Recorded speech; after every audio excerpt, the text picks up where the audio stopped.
Okay, let's get to the history fun fact of the day. And I promise you, these will not always be Atlanta based, but this one happens to be. So, I want to talk about Spelman College, which is a private black women's liberal arts college in Atlanta, Georgia.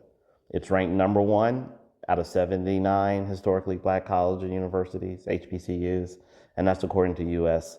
News and World Report.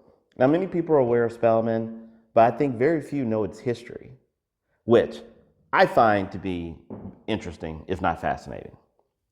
So, the Atlanta Baptist Female Seminary was founded by Harriet Giles and Sophia Packard, two white teachers from Massachusetts. The women met in college and became lifelong friends. Now, neither woman ever married, and they described their relationship as lifetime companions. And that's about as polite and acceptable a term that could be used in those times.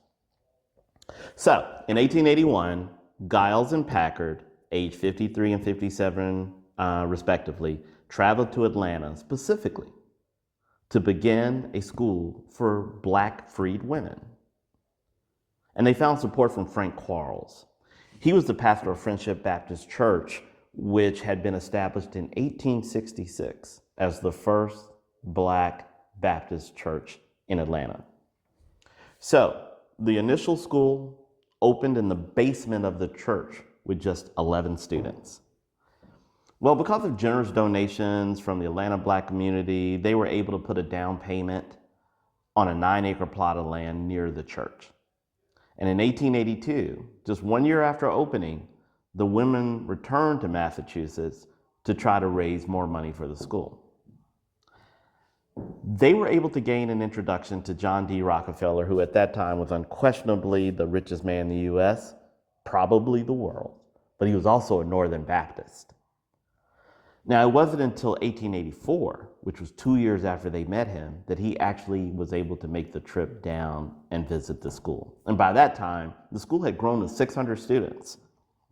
Rockefeller was so impressed that he paid off all the remaining debts of the property.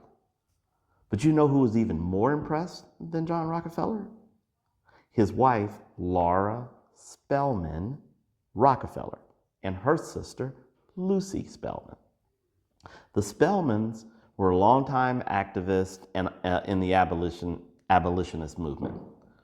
So in 1884, the name of the school was changed to Spelman Seminary in honor of Laura Spelman Rockefeller.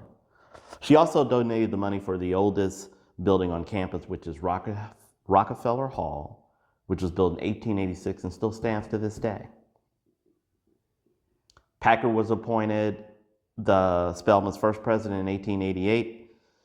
And when she died in 1891, her partner Giles continued as president until she died in 1909.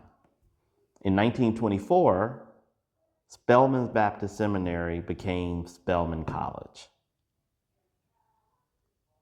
Interestingly, it wasn't until 1987 that Spelman had its first black female president, Johnetta Cole, excuse me.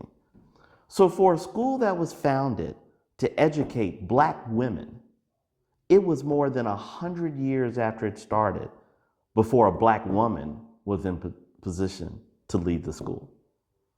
Absolutely incredible. So you have this premier black school that was founded by the richest people in the world. And it has continued to thrive into a premier school, and a very selective one with only a 25% acceptance rate.